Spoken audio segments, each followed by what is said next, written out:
ପଣ୍ଡିତେ ଘରର ନାରୀ ନିର୍ଲଜ୍ଜି ହେଲେ ତାର କୁଳକ୍ଷୟ ହୋଇଯାଏ।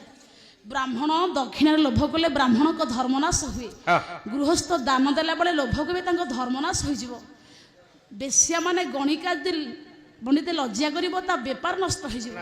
ବସନ୍ତ ବାବୁ, ଯଦି ଘରକୁ ବିପଦ ସଙ୍କଟ ଆସିବ ଜଣେ କାନ୍ଦିବ ସେ ହେଉଛି ଗାଈ। ଯଦି ଆଜ୍ଞା ଦୁଃଖ ସଙ୍କଟ ପୁଅ ଯୋଗ୍ୟବାନ ବୁଦ୍ଧି ଜ୍ଞାନ ଯଦି ଆଜ୍ଞା ଗୁଣ ଜ୍ଞାନ ସମ୍ପନ୍ନ ପୁଅ ଘରେ ଥିବ, ବୁଦ୍ଧିମାନ ପୁତ୍ର ଥିବ, ଯୋଗ୍ୟ ପୁଅ ଥିବ, ସେ ବାପା ମାଙ୍କର ଦାରିଦ୍ର୍ୟ ନାଶ କରିଦେବ। ନାଇଁ ଯଦି ଯୋଗ୍ୟ ପୁଅ ସାରେ ହବ ମାନେ ପୁତ୍ର କି କାର୍ଯ୍ୟମ୍ ଯଦି ନାସ୍ତି ଭାର୍ଯ୍ୟା। ଯଦି ପଣ୍ଡିତ ମଣ୍ଡଳୀ ପୁଅ ଯୋଗ୍ୟ ହବ ଧନ ସଞ୍ଜୀବୁ କାହା ପାଇଁ? ପୁଅ ଅଯୋଗ୍ୟ ହେଲେ ଧନ ସଞ୍ଜୀବୁ କାହା ପାଇଁ? ସେଇଥିପାଇଁ ପଣ୍ଡିତ ଗୋଟେ ଯୋଗ୍ୟବାନ ପୁତ୍ର ବାପା ମାଙ୍କ ଦାରିଦ୍ର୍ୟ ନାଶ କରେ। ହେଲେ ସନ୍ଦେହ ଟିକେ ମୋଚନ କରନ୍ତୁ। କଣ ସନ୍ଦେହ ହଉଛି ଏଠି? ଯେତେବେଳେ କୃଷ୍ଣ ମହାପ୍ରଭୁ ଜନ୍ମ ଗ୍ରହଣ କଲେ ଆପଣ ଏନେ ସାଙ୍ଗେ ସାଙ୍ଗେ କହିଲେ ବସୁଦେବ ଦେଖିକି ମୁଣ୍ଡିଆ ମାରିଲେ। ଭଗବାନ ଯୋଗେଶ୍ୱର କୃଷ୍ଣକୁ ଦେଖି ବସୁଦେବ ପ୍ରଣିପାତ କରି କୁତାର୍ଥଲି ବୋଲି ମୁଣ୍ଡିଆ ମାଇଲେ। ସାର୍ ଟିକେ ସନ୍ଦେହ ମୋଚନ କରନ୍ତୁ। ଦେଖି କଣ ଶଙ୍କା ଉପୁଜୁଛି ତ ମନରେ? ଆମ ଗାଁ ନଟବାରିକି ପୁଅ ବିଡଉ ହେଇଛି। ବିଡଉ ନୁହଁ, ବିଡିଓ ମଣ୍ଡଳ ଉନ୍ନୟନ ଅଧିକାରୀ। ହଁ ସେ ପରା ଭୁବନେଶ୍ୱର ବାଣୀ ବିହାରରେ ଅଛି।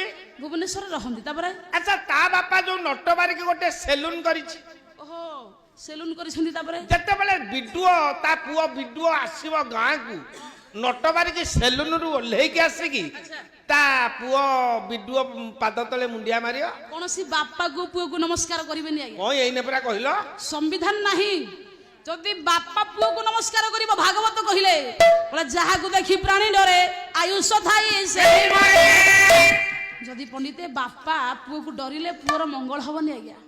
ପୁଅ ଆଜ୍ଞା ବାପାକୁ ଡରୁ। ବାପା ବସିଥିବେ ଚେୟାରରେ, ପୁଅ ତଳେ ବସୁ। ବାପା ଖାଇସାରିବେ, ପୁଅ ଖାଇସାରୁ ବାପାକୁ ପରାମର୍ଶ ହବ, ବାପା ଏ କାମ କଲେ ଭଲ ତ, ମୁଁ ଏଠିକି ଯାଉଛି ବାପା ଭଲ ହବ ତ, ଏ କାମଟା କରିବା ବାପା କମ ଭଲ ହବ ତ।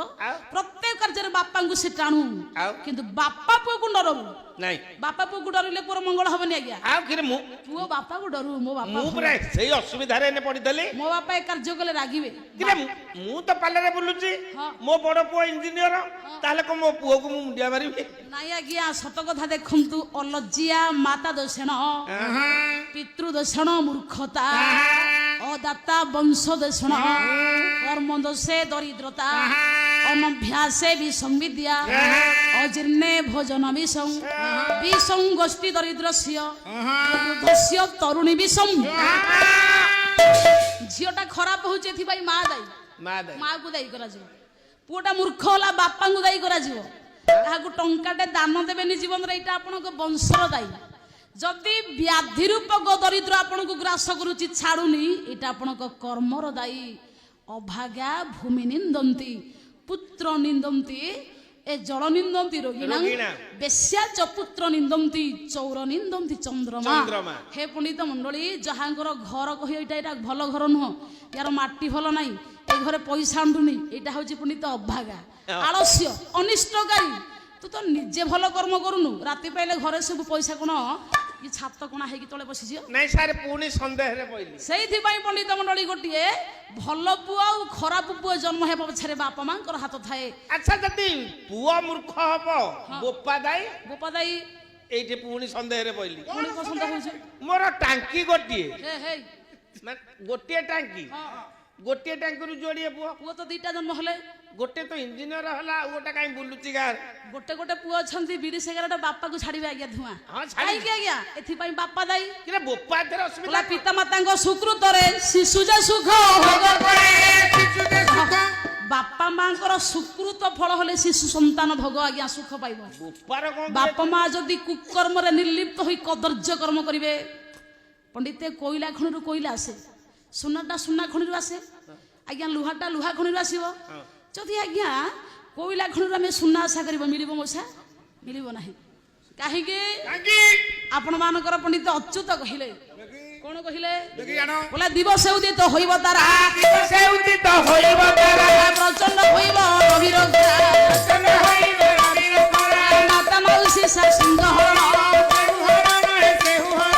ବେଦନ ପଢିବେ ଦିଲେ ବ୍ରାହ୍ମଣ, ଭାଉଜକୁ ଧରି କରିବେ ଘର, ଗୋଦଣ୍ଡା ଚଷିବେ ଗାଲୁଆ ଚୋର, ଶାଶୁର ଚୁଟିକି ବହୁ ଧରିବ,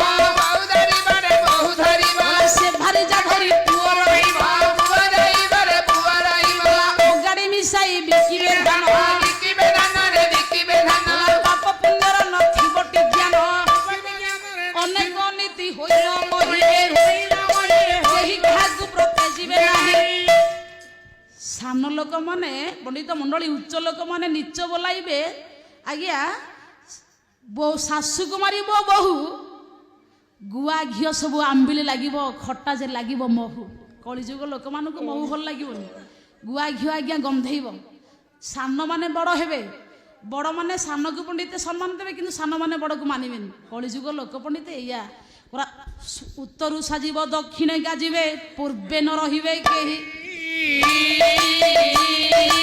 ଧାର ବଡ଼ ହୋଇ ଯେତିକି ରହିବେ କୂଳକୁ ଯାକେ ରହିବେ 2-4 ଜଣ ପବନ ଆହାର କରି ନ ମିଳିବ ଜଳ ନ ମିଳିବ ଅନ୍ନ ମୁଖେ ବୋଲୁଥିବେ ହେ ମୋର ପଣ୍ଡିତ ମଣ୍ଡଳୀ ଜଗତ ମଧ୍ୟରେ ଦେଖନ୍ତୁ ଆଜ୍ଞା ପୂର୍ବ କଥା ମାନେ ଭୁଲିଯିବେ ଆଉ ଗୀତା ଭାଗବତ ପଢିବେନି ରାତି ପାଇଲେ ଟେଲିଭିଜନ ମୋବାଇଲ ଦେଖିବେ ଉତ୍ତରୁ ସାଜିବ ଦକ୍ଷିଣା ବିନା ଦକ୍ଷିଣାରେ କଳିଯୁଗରେ କିଛି ହବନି ଆଗେ ଟଙ୍କା ତାପରେ କାମ ଆଜ୍ଞା ଉତ୍ତରୁ ସାଜିବ ଦକ୍ଷିଣେ ଗାଯିବେ ପୂର୍ବ କଥା ମାନେ ଭୁଲିଯିବେ ହେ ମୋର ପଣ୍ଡିତ ମଣ୍ଡଳୀ ଗାଁକେ ରହିବେ 2 ଆଉ 4 ମିଶିକି 6 ଜଣ ଆଉ କଣ ସବୁ ମରିଯିବେ କି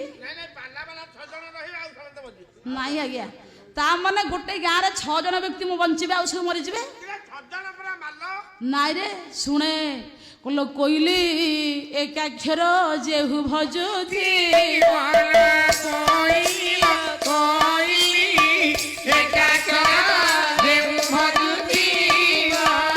ଭାଷେ ଅଭିରାମ ସେହୁ ବିହନ ହେ ମୋର ପଣ୍ଡିତ ଯେଉଁମାନେ ହରେ କୃଷ୍ଣ ରାମ 6 ଅକ୍ଷର 16 ମନ୍ତ୍ରକୁ ଜପୁଥିବେ ସେମାନେ ବିହନ ହେବେ ଅନ୍ୟମାନେ ଉଡ଼ିଯିବେ ଦେଖନ୍ତୁ ଆଜ୍ଞା ଆପଣ ମାନଙ୍କର ଭାଗବତ କହିଲେ ଦେଖ ଏ କଳିଯୁଗ ଗତି ଲୋକ କହିବେ ଦୁଷ୍ଟମତି ଅଗମ୍ୟ କରିବେ ଗମନ ନିନ୍ଦିବେ ନିଗମ ବଚନ ହୋଇବେ ଅଳ୍ପାୟୁ ସେ ପାପେ সকলে ଯିବେ ନା ହେ ମୋର ପଣ୍ଡିତ ବେଦ ବେଦାନ୍ତ କଥାକୁ ମାନିବେନି ମନ ଇଚ୍ଛା ବଞ୍ଚିବେ ଅକାଳେ ନଦୀ ହେବ ବଢି ଅକାଳେ ଆସିବ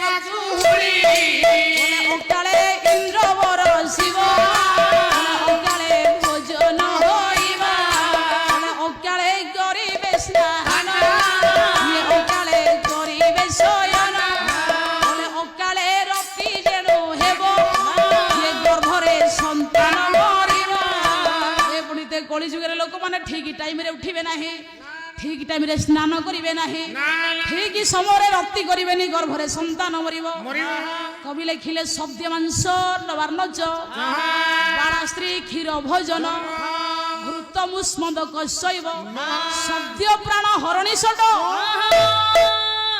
କଣ ଖାଇଲେ ଆୟୁଷ ବଢିବ ଦେଖେ ଶବ୍ଦ ମାଂସ ସାଙ୍ଗେ ସାଙ୍ଗେ କଟା ହେଇଥିବ ମାଂସ ବାପା ଅଳପ ବୟସର ରମଣୀ କି ରମଣ କରିବା କବି ଲେଖିଲେ ଗାଈ ଘିଅ ହେ ମୋର ଉଷୁମ ପାଣି କବି ଲେଖିଲେ ଗରମ କ୍ଷୀର ଏଗୁଡାକ ଖାଇଲେ ଆୟୁଷ ବଢେ କହିଲେ ଶୁଷ୍କ ମାଂସ ଶ୍ରୀ ଅବୃଦ୍ଧ ବାପା ବାଳର୍କ ସ୍ତରଳ ଦଧି ପ୍ରଭାତେ ମୈଥୁନ ନିଦ୍ରା ସଦ୍ୟ ପ୍ରାଣ ହରଣୀ ଷଟ ଶୁଖିଲା ମାଂସ ଶୁଖିଲା ପଣ୍ଡିତେ ଶୁଖୁଆ ଶୁଖିଲା ପଣ୍ଡିତେ ମାଛ ବାସି ଖାଦ୍ୟ ପଚା ଖାଦ୍ୟ ଛଡ଼ା ଯାଇଥିବା ଖାଦ୍ୟ ବୃଦ୍ଧ ସ୍ତ୍ରୀ କି ରମଣ କରିବା ପ୍ରଭାତରେ ମୈଥୁନ କରିବା ନିଦ୍ରାରେ ଶୋଇବା ରାତିରେ ଦଧି ପାନ କରିବା ବେଶ୍ୟା ସଙ୍ଗରେ ଶକ୍ତିତ ହବା ମଦ୍ୟପାନ କରିବା ଜୁଆ ଖେଳିବା ଏଗୁଡାକ କଲେ ପଣ୍ଡିତ ମଣ୍ଡଳୀ ଗୋଟିଏ ଯୁବକ ହେଲେ ସେ ଶୀଘ୍ର ମରିଯିବ ହେ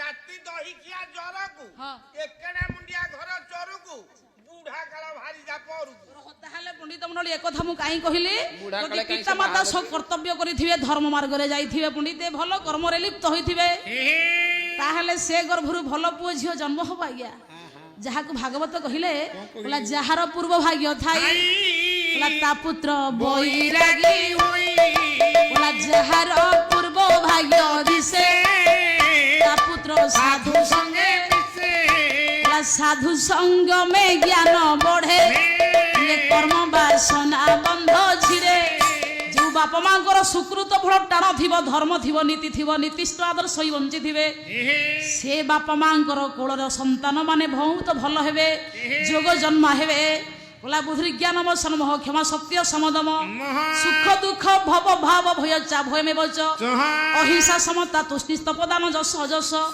ভবন্তি ভাবভূত নমন্তে অবৃথ কবিধা ଭଲ ମନ୍ଦ ଧର୍ମ ଧର୍ମ ସତ୍ୟ ଶାନ୍ତି ଦୟା କ୍ଷମା ପଣ୍ଡିତେ ଜନ୍ମ ମୃତ୍ୟୁ ପ୍ରଶଂସା ଏବଂ ଅପମାନ ସବୁ ଭଗବାନଙ୍କ ଦେହରୁ ଆସେ।